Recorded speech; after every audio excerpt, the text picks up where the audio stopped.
the reality of how the United States and the job market in general is not what it is. 80% of the people have become employees to agencies and staffing consultancies. And when you say dark reality, what is the reality? First, the hiring itself is very dark. Like at this point, it's very evident. Like you have staffing agencies picking OPT profiles and creating fake, the travel records and fake experiences, and then pushing these to companies. As an employee in India, you're promised $50, you get $50. It's not like even in Indian companies, nobody will give you full salary. That there's everything. An employee's life in India is very difficult. Don't listen to these consultancy people because they are just doing this to get their commission. And they don't even know how job market works. They don't know how the tech industry works. Even though you make $10,000 in United States, you may end up just saving $2,000. But that $10,000 in Hyderabad or Bangalore, you will probably save like maybe $8,000. Before we dive into all the strategies and stories that we're going to discuss in this podcast, let me ask you this. Do you have a clear job hunting strategy to get an internship or a full-time job? Most people don't, and it's costing them opportunities. I've helped over 1,100 students with their strategies through my ultimate job hunting course. And trust me, I'm not even kidding. I could see so many recruiters viewing my profile. And it's been the best investment I've ever made. The content is incredibly practical, filled with tips and strategies that make you stand out to recruiters. It was one of the best courses that I have done till date. This course covers everything that you need to stand out. You will get ultimate resume course, you will get ultimate LinkedIn course, networking strategy, access to 1,100 plus job seekers for support, and personal support from me through WhatsApp group. I will walk you through every single step that you need with real examples and the tools that will give you an edge. I don't want you to miss any other opportunity to land your next job or an internship. So check the link in the description. And now I will let you enjoy the podcast. Thanks, Shiva, for doing this. I am excited because you are like so unique case. And obviously we've been talking for quite some time now about your journey into United States and going back to India or coming back to India. And then yet you are still successful, probably more successful than people who are in United States after their masters. So the reason I wanted to do this is like, one, it kind of enlightened me that, okay, there is this path also available and maybe people are not even seeing this, and maybe we give them an opportunity to like see that, oh, you don't have to do just the traditional path. Maybe you can create your own path just like you did. So but before we get started, let's do like a quick intro. Who are you? When did you come to United States? When did you go back to India? And what do you do right now? Oh, okay. So I am Shiva Baba. I am a growth and performance marketer. Like it's called growth marketing in general, the bigger landscape. And I've came to the US in 2022, the fall of 2022. I was a business analytics student at UMass Boston, and I finished my masters, and then I came back to India in August of 2024. And right now I'm the head of paid search for Talk Connectors. We are a pet only marketing agency, and I also work as the head of growth for a payment startup called Pay on Delivery. They're based out of Houston and Nigeria. And I help my other clients get successful with performance marketing, social media, everything. Yeah, I'm all over the place, but this Yes, is me. that is amazing. And again, for context, like you're involved in two startup where you are heading the growth side of things, marketing side of things, and then you, other than that, you also have individual contracts with different clients where you manage their Yes, paid performance marketing kind of thing. yes. Paid Yeah. performance, growth in general. Yeah. Nice. Okay. Awesome. We'll get to that part, but I want to take you back to United States. So you did hmm masters in UMass Boston. Um, hmm why not just stick around? Like, why not like the go through the traditional? But because I'm assuming you came with that hmm dream that, okay, I want to go to United yes. States. I'll have 3 hmm years of OPT, H-1B cycle, and all of this. I'm gonna work in like big tech or etc. Make big money. So why did hmm you skip that? So I think like the reality of opportunity cost kicked in to me Hmm. in particular, and I am in the startup ecosystem for close to a decade now, and I am a bit used to how things work out, like how I'm more used to individual contribution to the top line always, no matter where I go. So I always in a lot of ways I viewed corporate as like cog in the wheel, but that mindset kind of took a tiny shake when I decided to move to the US.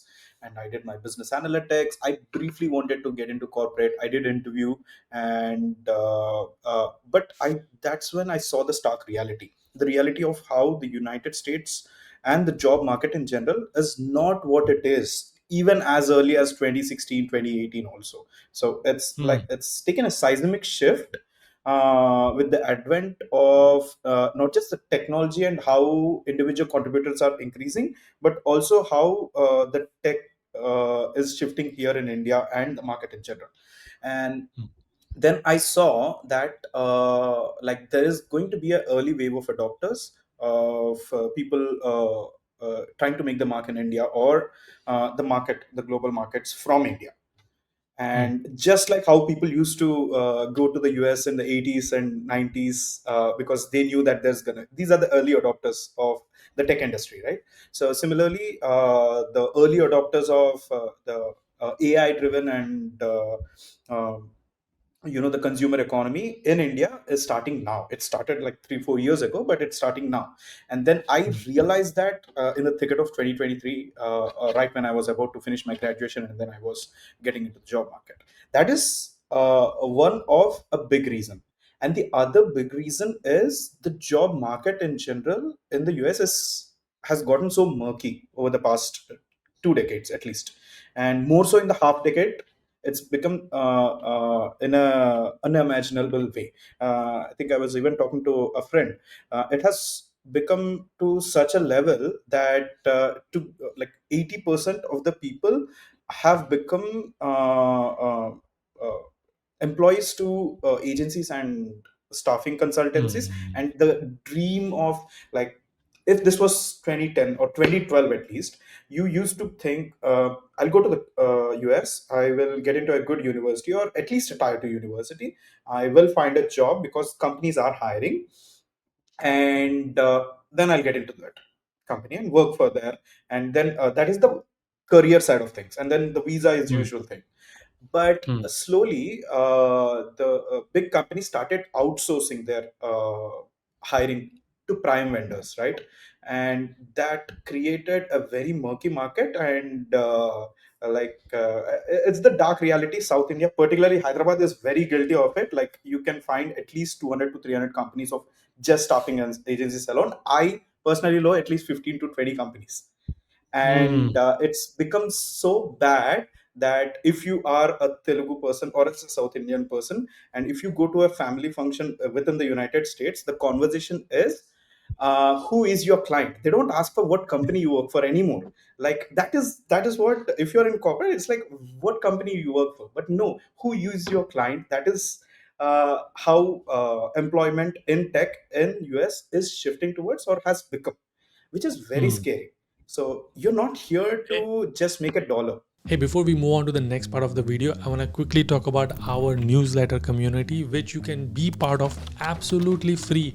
We are now going strong and we have more than 40,000 people in our newsletter community. So imagine 40,000 people are receiving my newsletter every single week, twice a week, where I break down all of the stories that we did and make it a valuable resource for you. So if you're someone who doesn't have time to watch this and you just want to get an email with all of the resources into an email, that is the place to be. I'll put the link in the description. I'll give you some example. This is the one for Tanvi, where how she got 2 co-ops and she paid off her entire master's fees. This is an example of Maya, where she got 3 co-ops and she paid off her fees plus a little bit of savings. Here is an example of Sahil, who got his green card in 3 years. Here is an example where we shared bunch of resources on job hunting. So I promise this is going to be valuable resource for you, and it doesn't cost you anything. If you want to be part of our newsletter community, Link will be in the description, or you can go to link.udj.com/newsletter. This is the URL. And now I'll let you enjoy the video. And so again, because I know what you're kind of alluding to, so I want to break it down a little bit. So you finished your master's 2023, right? Mm-hmm. Yeah. Yes, December Uh, 2023. okay. And at that point of time, you are like, okay, I'll enter into job market, and you started to Mm-hmm. see that okay, there are these staffing agencies, or we call it Desi consultancies. These are Yes. the middle parties who place Mm-hmm.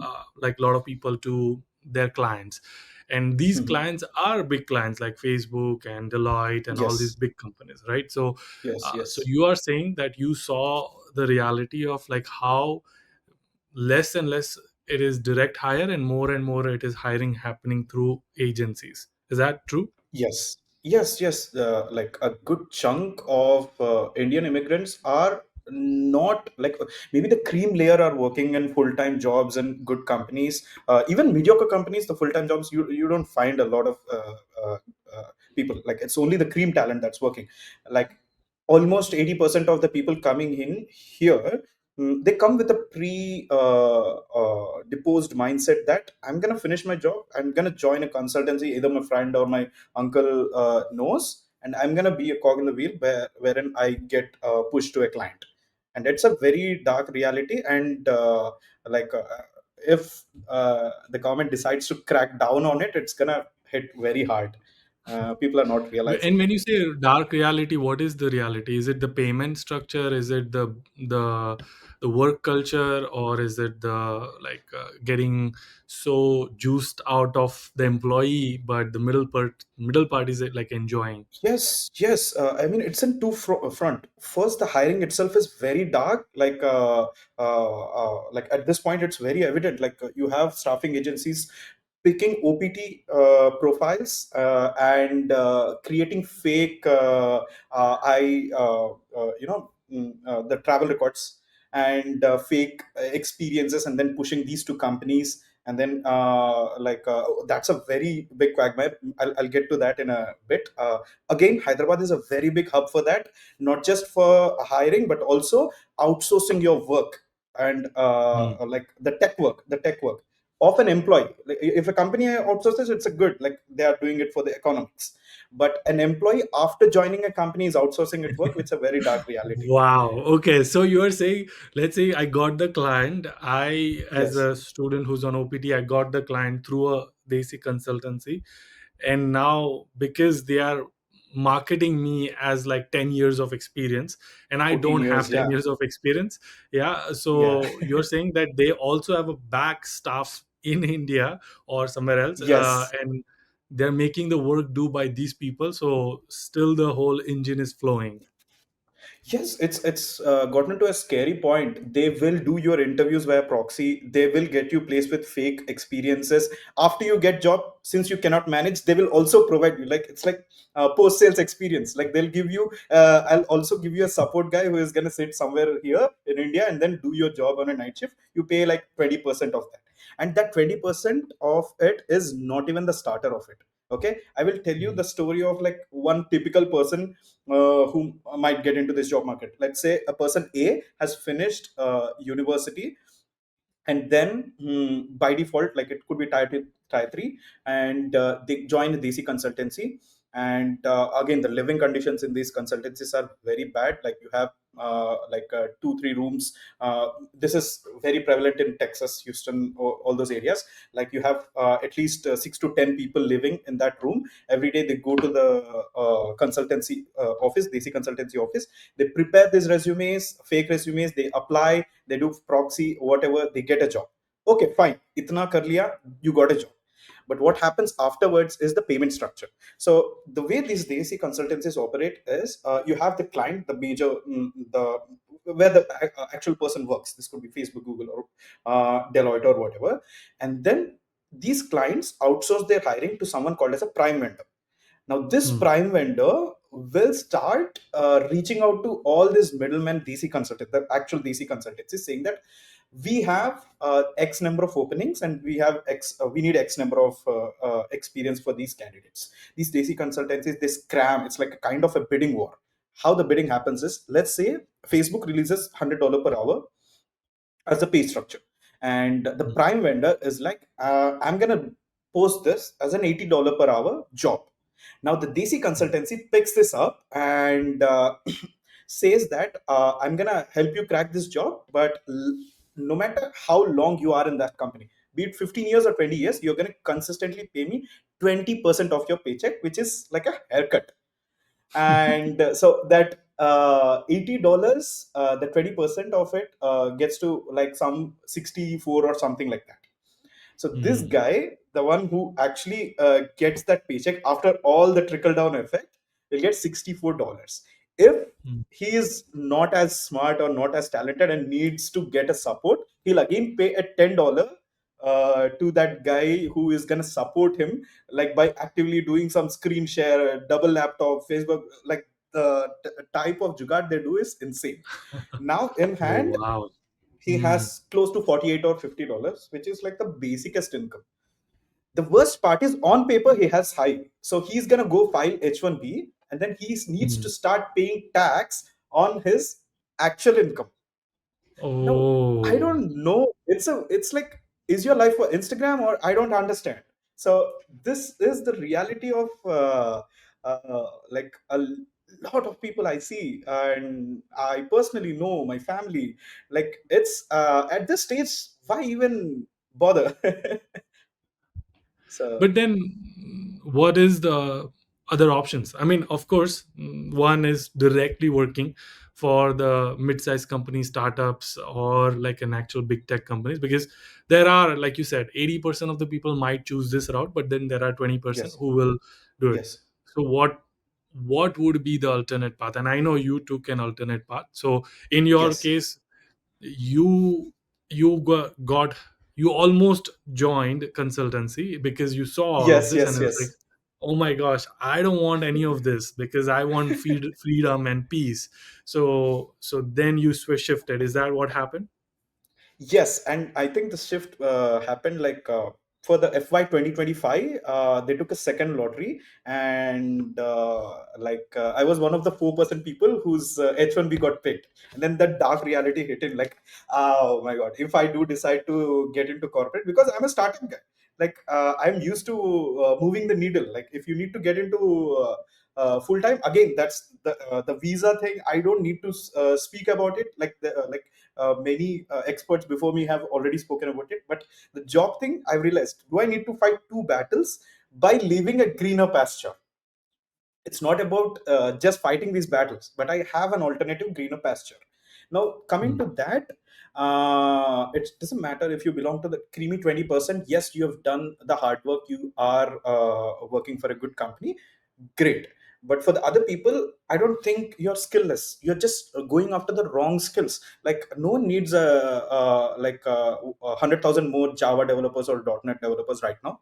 There are a much different type of skill set, and which you are actually good at. So that is what you Hmm. need to discover, and that's what I discovered, right? And mine is a different, mine is marketing, but there are like a lot of opportunities, if not more opportunities, available for people in tech. I'm a semi-tech guy. I'm not a pure tech guy. I'm a Hmm. semi-tech guy. But if you are a tech guy, you are in more advantageous position than me. So what is this? Is the logic is very simple. Back in early 2000s and everything, the United States realized that third world labor is a bit cheaper. Okay, let's be Hmm. honest, blunt and all, third world Hmm. labor is cheaper. So Hmm. they set Hmm. up these like they started outsourcing it. That's when companies like TCS or Infosys, they are kind of like that prime vendor position, right? Oh, okay, I got this, so I'm gonna start hiring people here, and then I'm gonna give a glorious tech life to them.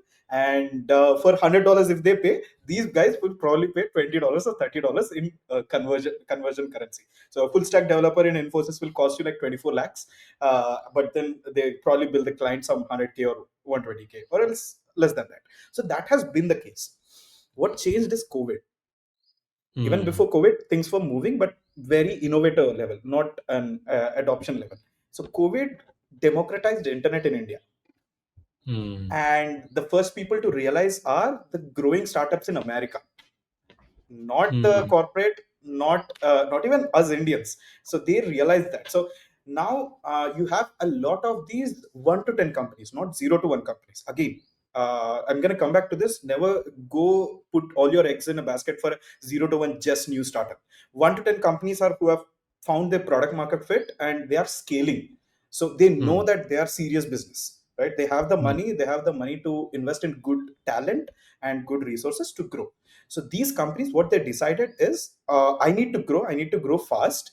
So I'm just gonna outsource this directly to the employee. I'm gonna do my own hiring. That's what these guys decided. Now, Hmm. this is a good win-win situation.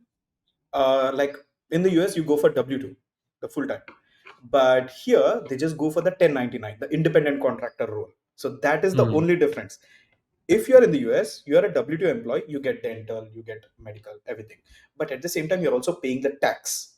Now, this is the Hmm. opportunity cost that you as an individual would do, right? If you're a 1099 employee, the client would probably negotiate. Like if I need to pay $100 person here in the US, I'll find a more talented person who is working at a $60 hour or $50 hour in either India, Bangladesh, Pakistan, or wherever.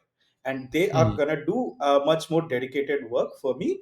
And that's how it works for me, and that's how I scale my business. The 1099 role, And again, you don't have to pay taxes. I mean, exactly. That's what I'm getting to. they don't have to pay taxes. You also, I mean, you obviously have to Yes, pay because you're making money in India, but you don't have to pay US taxes. Plus, the clients, the startup in India, sorry, the startup in US will not have to pay because they're not no medical, responsible no since you are dental. not, yeah, since you are not in So it's US. much Yeah. easier for them. And to Hmm. you as an employee in India, you're promised $50, you get $50. It's not like, even in Indian companies, nobody will give you full salary. Oh, bolenge PF, that this everything, right? So an employee's life in India is very difficult. But Uh, if you're a 1099 employee based in India but working for the US or UK, Canada, Australia, every country is doing it. I'm not just talking about, like, all the first world countries are doing it. So you have that flexibility. And here's the best part: hmm. you file your own taxes in India, and the government of India views you as a business, not as an employee. Hmm. Yeah, yeah, yeah. Because So get a you're good CA. technically running your own shop. Yeah. Yes, yes. So Hmm. this is probably, we are in the early adoption stage of one of the most win-win situation where talent is democratized, business is democratized. The ability to do business Hmm. is democratized. So Hmm. you have companies in America which are happy; they don't need to worry about H-1B. Like, will my employee, good talent, live or churn or whatever. But over here, you don't have to worry about, like, where But is how, like, is this like, are there companies hiring like this? I mean, are you seeing a lot of yes, companies in US hiring like yes, this yes, 1099s? yes. 1099 has been rampant. Like, it was very new. Actually, it was very new even when I started the 1099 rules back in 2021. Okay, and to be honest, like, the 2 3 years that I took, I tried to see if the grass is greener on the other side, but I realized that this is much more greener grass. And I came back, So, but 2021. and again, when you say grass is greener, you thought US may grass is greener, Yes, but you realized that corporate. no, actually, India is much better, and I can live comfortable life by doing this Yes, 1099 route.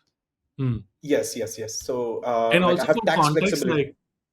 for context, Yeah. what is the did you have work experience? How much work experience did you have before coming to United States? Before coming to the US, I had like 6 7 years of work experience. I was working while I was in college, even in India. So Huh. uh, yeah, Okay, I had so like 7 years. 6 to 7 years of experience. You came to US, and then you had H-1B picked up, but decided to not go with it. Like, you are like, I don't Yes, want H-1B, even though you got picked in the lottery, which a lot of people die for. Like, okay, I wish I could get picked in this attempt. So in your case, you yes. did get picked, but you're like, nope, I am gonna go back. So how did that transition happen? Like, because you must have some backup plan to make this decision that, okay, I need to come back. Because and there is also cultural norms that I want to talk about. That did people see you Hmm. as a setback and a failure? Like, oh, people go Yeah. there Yeah. as and they think of that as a like achievement and success, but you're coming back, and you like had H-1B. Your marriage price might be lower now. I don't know if that is even a thing, but that's what I've heard. So yeah, when did that, like, how did you, not when, but how did you make that shift that okay, I'm gonna go, but you must have some backup plan that okay, I'm gonna have this much income in India? Or how did you find it, and how do you find this specialized skill based companies who are hiring for talent? Yes. So first of all, the entire thing that hey, hiring is not happening, the market is dry, is only true for outdated roles in very big companies. So like the crowd is just going there, trying to get into there. Like I will learn .NET, I will learn Java, and then I will learn Python, and then I'll try to go get a 150K job, etc. Which is like at this point antiquated, right? And then I realized that my strength lies in my experience of business analysis and performance marketing and growth. Hmm. And I this is like I think I was doing more research on it, and then I found out that there is much more demand for me in the US, and much more validity and uh, uh, currency conversion arbitrage if I'm in the India. Now coming to the cultural aspect, obviously people saw me as like, first of all, no one believed that I was gonna return back to India. Even I was telling to my friends, like they're like, I don't believe you, show me the flight ticket, etc. And then when I came back to India, a lot of people used to think that udhar kuch hua hai visa ka, like something Hmm. happened over there, and that's why he came Hmm. back. So Yeah, Trump and Trump must have yeah, thrown you out or something like that. yeah, everyone thought like iska visa expire ho gaya, ye aa raha hai, idhar pura hai. And this is when my mom told me, right, like it's always about like, are you comparing yourselves with the sad version of yesterday? Are you happy today, and are you happy tomorrow? Because these people are not going to be on a random Tuesday morning with you, right? So that Hmm. random Tuesday morning concept hit me. Like all of this is just gonna be on a weekend, like Saturday, Sunday, Jaro, like some party that they're doing it. But then on a random Tuesday morning or a random Thursday afternoon, nobody is there. It's just you, your comfort, your job, and the flexibility you have. And yeah, if I know that I am successful, I am making good money, I don't need to advertise about it. That's number one. And number two is I don't need to convince a number of people that I'm actually successful. Like my life is going good, then that is Yeah, advertisement you're in just itself. gonna you're just gonna buy a Range Rover and show people that you're successful. Maybe not Range Rover. But Just yeah, kidding. Yeah, yeah. yes, Okay, but it's and good. so how is the part still missing is what I want to understand. Um, so did you have Finding. client signed up before you flew, and how do you find that? Like, yeah, what are Oh. these? Because in your case, you understood that okay, paid media, growth marketing is like a niche for you, and that is where you Mhm. specialize. So you started working on it, but then how did you even think about that I can just start like getting contracts, freelance contracts, or I can like be part of startups and be a 1099? Like, how did that process happen, and did that happen while you were in US or after coming to India? It was both actually. It happened even before I went to US. I told you, right? Like I was always working 1099 for the last 5 6 years, 5 years at least. And I did realize that like there is demand from me, and that's gonna grow eventually. Number one, and number two is the demand was even okay, again, this is a skill level thing. While we are touching that subject, if you have skill, if you have the right skill to help a business or an individual, the demand is going to trickle down to you eventually, any point. Okay, this was true for me when I got a part-time. I work for the university, by the way, and I got that job before I landed in the US. Again, that is because I was like looking at the marketing that UMass Boston was doing. They were running ads for nursing courses and all. I directly reached out to the director and saying that this is not economically viable way for you to run ads. I'm going to help you out. So I was their enrollment and I also did social media over there, which was interesting. But yeah, I found Wait, that. wait. Now, how do you? So sorry, you just threw in like a nice gold mine, and I now need to explore that. So Oh, yeah, wait, yeah, you sure. said you were going to UMass Boston, and your Yes, on-campus job was a paid media marketing analyst kind of thing, which yes, is like yes, a yes. not traditional cafe No, dining or TARA.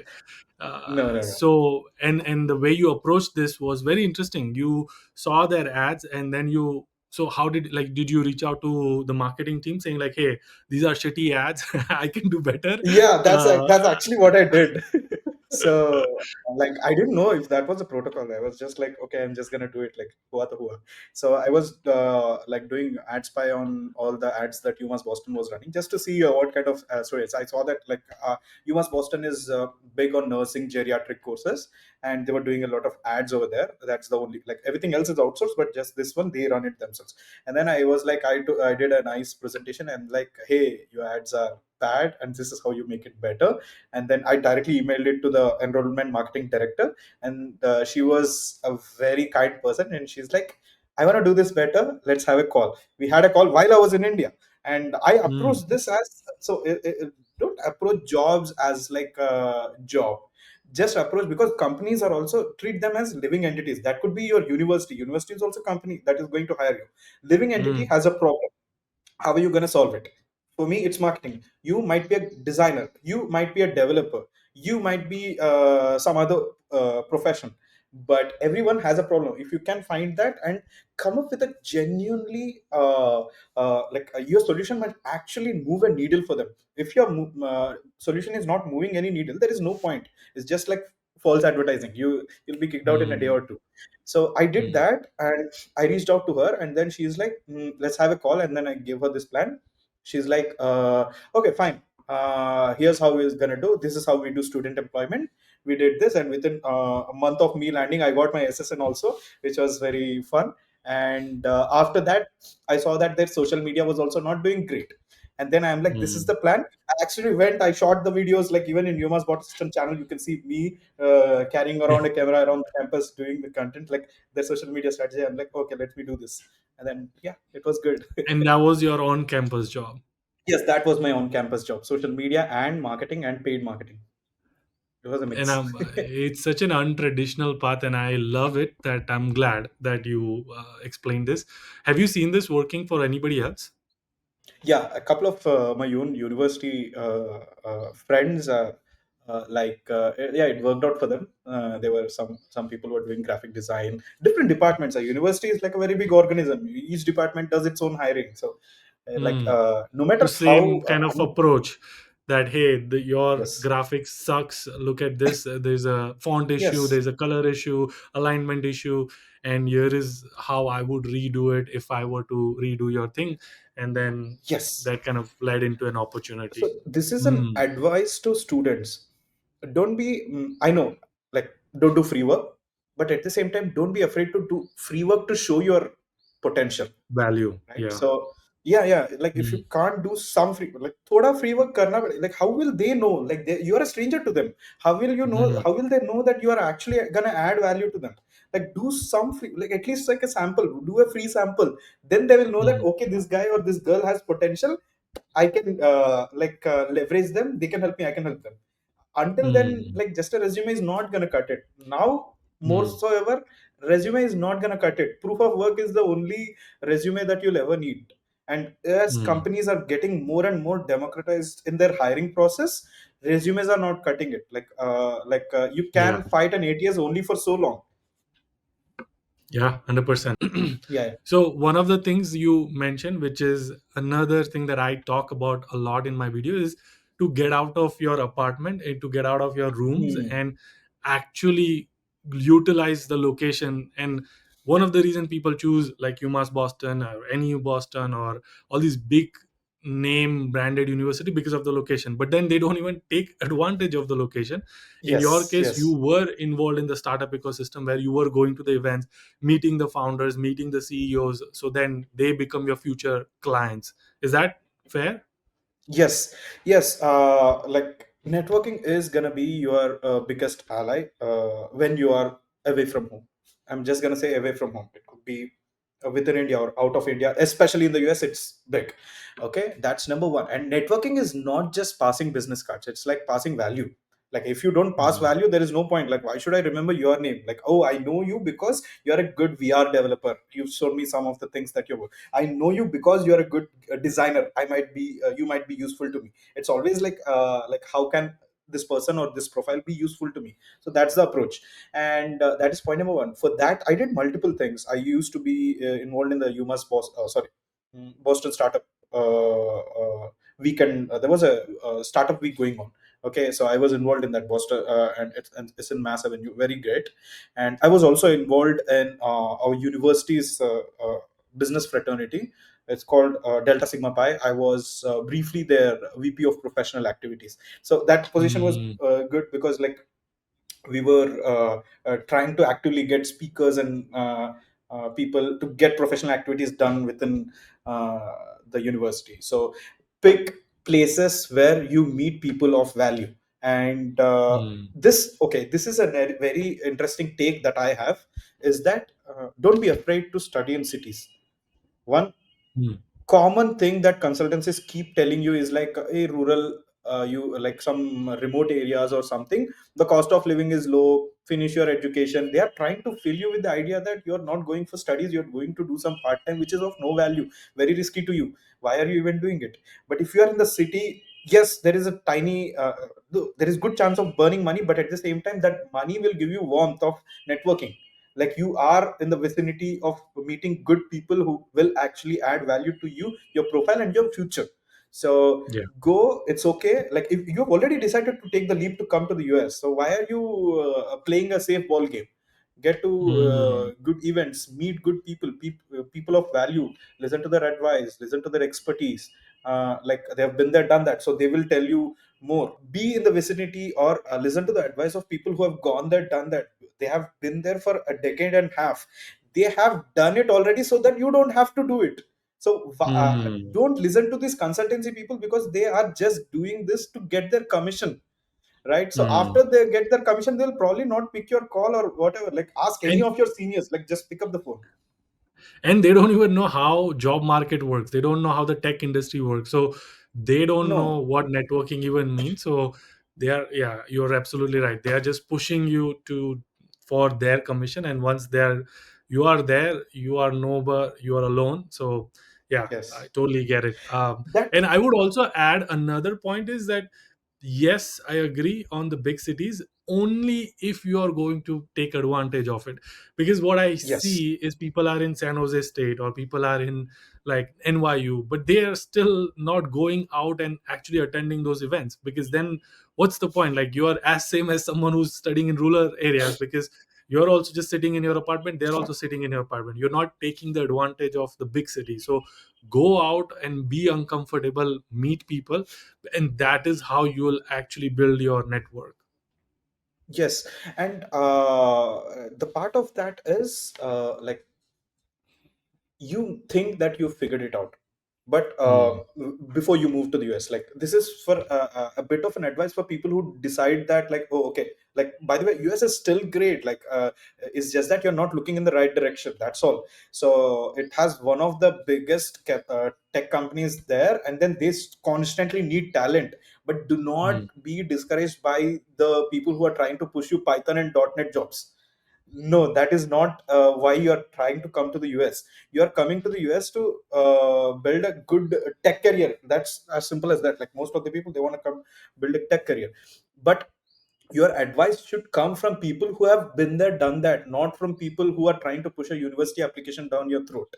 Okay. Hmm. So, and second thing is, you are getting excited about a university, you're all thinking about all the great Instagram images that you're going to put, but you need to be careful about what happens after you land. Like there is a lot of scams that are going on here. You need to know who to trust, what to bring, what not to bring, and what do you need to do to get into a career very fast. Because like your race to find a job starts the day you get your university admission, not after you finish your graduation, right? So you need to be able to comprehend that idea. If you're not able to comprehend the idea that you need to start looking out or preparing to get a job and a career the moment you get a university admission. While you're in India, you are going to be too late. There is no point, there is Yes. no simple ways to put it, but you are too late by the time you land, is as simple as Yeah. that. I mean, it sounds like you are pitching my ultimate job hunting course, but that's what exactly I, Is it? I tell Yeah, people. but I teach people the exact same thing, that if you start looking and start preparing when you land, you're already too late, because you land and you'll realize that that, is the oh, truth. yeah. So yeah, That is the truth. That amazing. is the reality. There is too competition here. Yeah, I want to now move on to 1099 jobs. So you mentioned there are Yes. some websites which will be helpful for people, because I have this ultimate job hunting course, and there are a bunch of students who are on their OPT, first year of Hmm. OPT, and they're trying to still find. They have managed to stop the clock by doing some volunteer work, etc., but they still need opportunity, and hopefully maybe this will inspire them, and maybe they'll be like, actually, I'll take the route same as Shiva did, and I'm a paid medium person, maybe I'll do what he did. So what would be the Perfect. roadmap for them, if you can give them a roadmap? Yeah.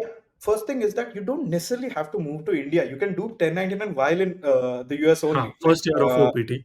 Yeah. first year of OPT. So, and the STEM OPT also, they can, like, this is your negotiation with your HR of how they Yeah. structure that offer letter. Sit down, talk the legalities, and take some time. Do not be hesitant. This is after you get the 1099 role, by the way. So, first year of OPT, you can do 1099 during your STEM. Talk to them, find out the legal route. You have experts that can help you with these things, and that is one thing. But if you do decide to go that 1099 road, doesn't matter OPT or you're coming back to India, uh, there are a lot of jobs. First one is well found, and then there is surely remote, and there is YC jobs. YC job is a very big gold mine. If you are a tech person Mm. who is loving to create tech products, YC job is a big gold mine where you get job listings of funded startups by Y Combinator, not anyone else. So that is great and well found. It was And so this is another module I have in my job hunting course, where I have exactly taught them how to look for YC jobs, and not just there, but then because YC job also have the information about the company, the founders, the team. A lot of time they also list the X profile, because a lot of these founders are on X, so it's much hmm. easier path to reach out to them on X than LinkedIn. Yes. But anyway, yeah. Going back to my list, wellfound.com, Y Combinator jobs, again, great gold mine. And if you're in India, there are like multiple portals called iimjobs.com, which is a very campy name, but great portal. You have Surely Remote, you have TopTall.ai, and Wellfound, very, very common. You have portals like Turing.ai and TopTall.com and Surely Remote, YC Jobs, great mine, and Wellfound, obviously. And these are just the starters. There are like a bunch more. All you need to do is like constantly see, and you will get all of these. Are a majority of this have companies based in the US. They have founder profiles. Well Found Jobs also has like a founder profile section, LinkedIn and X and Instagram, where you can directly reach out to them, say how you're gonna add value. That's all. Like just tell them you have this problem, I can solve this. Boom, let's talk business. So as simple as that. Hmm. So that is the route I took. I used to reach out to people on wellfound.com and YC jobs. I used to meet people. That's a great experience. That's even a great learning experience. You will not just find job, you'll know that what people are hiring for, what are they looking for, right? So that Hmm. will help Hmm. you. That feedback, even if you're not hired, that feedback will tell you that, Acha, this is what's important in the market. Let me tweak and learn that within your niche and Hmm. expertise. Okay. And in your journey, how did, so then you already had some 1099 lined up, and you just decided, I'm Yes. going to come here and keep growing that list. So how did you get in touch with these Yes. startups? Did you do that after landing, or were you there and convince them So that I'm going to go to India? yeah, my company, I was always working for them. So, so it kind of grew, the agency that I work with. And I told them I was coming to the US. They were very happy. I told them I was coming back to India. They were like very happy because at the end of the day, the job that you do matters. So pick Hmm. those companies which are growing they have good money, and they are focused on results, not on your visa status or anything. That is one thing for me. And apart from that freelance thing, it just grew. Like the thing about freelance career is you start with some leads, great, and as you provide results, referrals will keep flowing in. No matter what Hmm. niche you are in, they will keep flowing in. It's just that trust that process. So initially, yes, reach out to people on LinkedIn. Like if you're a designer, pick websites, do a audit and postmortem of the website, and then put it directly to the founder. If you're a developer, find bugs, just tell them that, hey, this is the thing, and this is how you will efficiently fix it or something. Okay, again, not a pure developer, so I don't know the analogies, but with me it's marketing. It's like, this is your ad, it's shitty, here's how I make it better. As simple as that. Pick your talent, and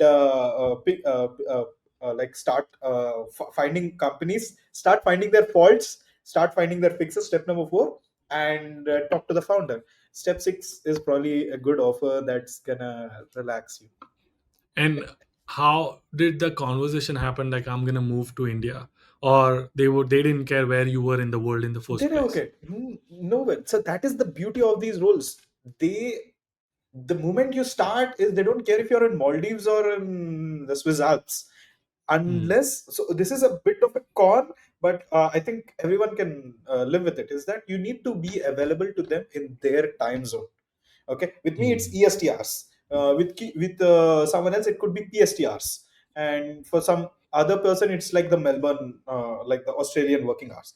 If Hmm. I used to work for a gaming company back in 2020, they're an agency again. Then Australian hours, right? So it's just that as long as you're available for collaboration during those hours and you're adding value, these companies don't care. So you don't need to have a conversation after you get into the job.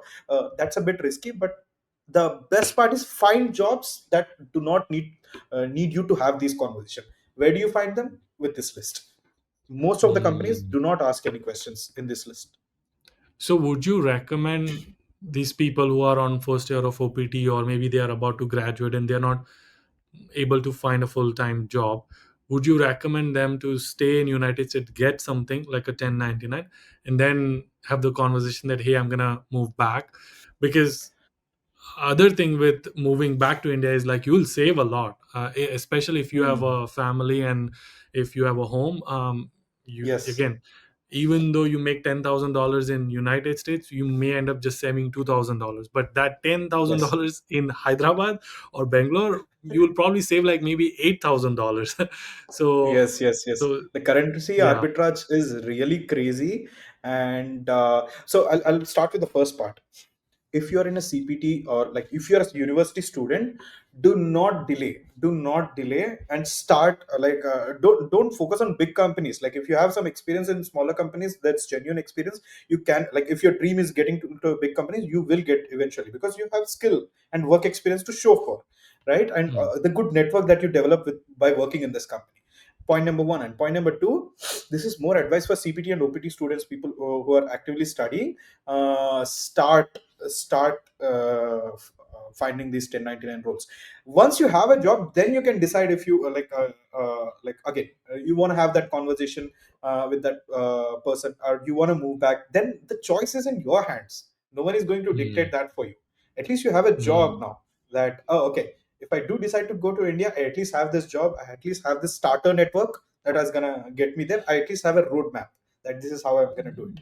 If Hmm. not, you have the opportunity to, you have STEM OPT that you can quit or find a new job, or else convince them to file for you, etc. All of that is there, but don't delay. Like the moment you land is Hmm. already, again, is something I believe in. Like the moment you land is already too late. Both look again. Like there's a lot of competition. Start early. But even though if you Hmm. have landed, still fine. But start. Like don't wait for your university degree to finish to start finding a job. Just Hmm. start. But 1099 is also something that is not permanent, and it's also high risk, meaning Yes. like Yes. High if risk. the company goes through loss or something, 1099s will be the probably the first one to affect, because they're like, okay, we're gonna cut budgets. And I mean, it depends on the So companies, this because is maybe some companies may retain the 1099 because they are cheaper than the actual full-time employee. So it actually depends. But hmm. again, it does come with that risk. What do you say about Yes, that? but Yes, but like the functionality. So this is where you pick it. Like if you're a value addition to the, that's why I don't like corporate, because they take a business decision rather than functional decisions, right? Hmm. So like uh, even in if you're a 1099 or something, the Desi consultancy staff are also the first ones to cut off. Like if you do decide like I want to go the consultancy route, like even there is a budget cut or something happening, they'll just remove the contractors. That could be independent contractor like 1099, or like the contractor from the DC consultant. Anyway, contractors will be removed first. And in terms of firing, there is no notice period, no matter if you're a full-time employee or a contractor or anything. So if the company decides to fire you, doesn't matter if you are a GC citizen, uh, yeah, like the next morning you're done, if that is the case. नहीं But if you're a but function, मेरा hmm, question B is more focused on loans also, right? Like I don't know if you had yes, taken a loan or not for yes, UMass, yes, yes, but yeah, so you if you plan to come back, you have to have US salary. You have to make 8,000, $10,000 to yes. pay back that easily, right? So if you're Hmm. 1099, it's slightly riskier, but I'm assuming once you start like this 1099 jobs, it's gonna be much easier to find other 1099 jobs. That's my guess. Yes, yes. Obviously, it's like you found the path, and again, the step one to finding this is to have a very solid skill set or something, right? If you're Hmm. not having that skill set, there is no point. Like even if you lose this 1099, you'll get another 1099, because now you have a skill that is of demand. Hmm. So here you are of the demand, not the job. So like that is the mindset shift that first we need to get. Like if we get there, like of course it's a risky thing, like uh, but then again, you have that confidence in the back of the mind that I have the skill, I now know the route of finding a new job. I just probably will waste a month or something, but I will get one for sure. But in Hmm. US, like it comes with the added baggage that like I am on H-1B, I am on STEM, like or else like there is a visa risk, and a number of things. Loan EMI is in India and over there, like probably a higher value loans over there, comparatively lower value Hmm. loans over here, Hmm. but it's always the Hmm. same. Yeah, love it. Awesome. I think we covered entire end-to-end path, Mhm. like what happened, the job market, why you decided to come back. Do you regret the decision at all? Like I No, no. not one bit. I regret some. I don't regret, but I miss some vacations that I used to take, or else like I don't need to think too much about money. I'm Hmm. not Plus making the gazillions, but yeah. convenience you buy with India as well. Like your life is Zepto, probably Zomato, yeah, man. I don't need to take a car to go to the groceries. I can just like open my app, and then Zepto, Zomato is at my doorstep. yeah. Right. Amazing. What's the final words of wisdom for people who are watching this?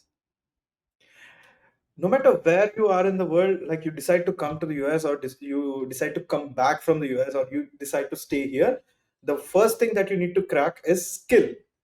Like if you do not fundamentally have any skill, then everything will become like very big race with very weak legs, right? And Hmm. that is point number one. And if you do decide to go to the US, start your journey of getting into a job as early as possible. If not, the moment you land is too late, or else like as you get with your degree, it's going to be more and more late. And if you Hmm. do decide to come back to India, if you have your finances set, like loan, I cleared more than half of my loan while I was in the US, and thanks to my Massachusetts payroll that was going on. But yeah, if you're financially a bit breathing, don't uh, like delay your move. Make your move decisive if you're gonna move. Okay, Hmm. don't get to a point where you are stuck in a lot of debt and now cannot decide if you want to go back or stay here. Hmm. Okay, make that Hmm. decisive move, and only make that move if you have zero regrets. Okay, Hmm. so I do have some friends who are like constantly the thing that they keep saying is, "Arey, I miss that. Arey, yaar, I miss this." But like, if that is the case, then probably this is not where you need to be. Your mind is over there. So Hmm. don't let your struggles get in the way of your dream. If US is your dream, do not give up. Like there are multiple ways, there are multiple experts that are going to help you. If you have a dream, there is a way. Yeah, love it. I also love, I know I said final question, but I also love that you emphasize a lot on skill. But I've been doing these lot of events, and when I meet people before they fly to India, right? Uh, Hmm. and I don't think they even know what skills they should focus on. So how do they find out that what skill should I focus on, and which one is going to have the high value for the businesses? Okay, so value is always going to be there.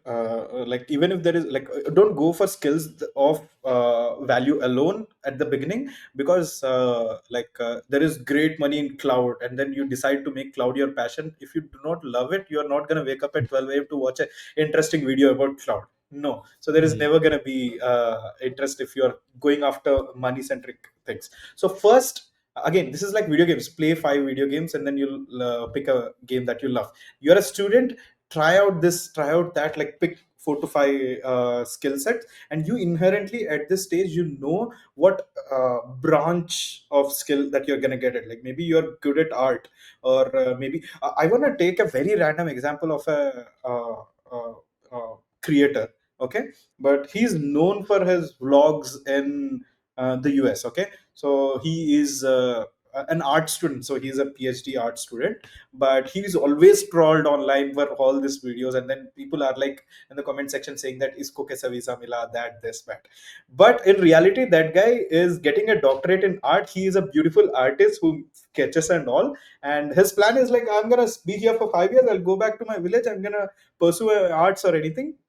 And the people in the comment section I've observed are people who are still stuck in the mm, consultancy or thesis stuff.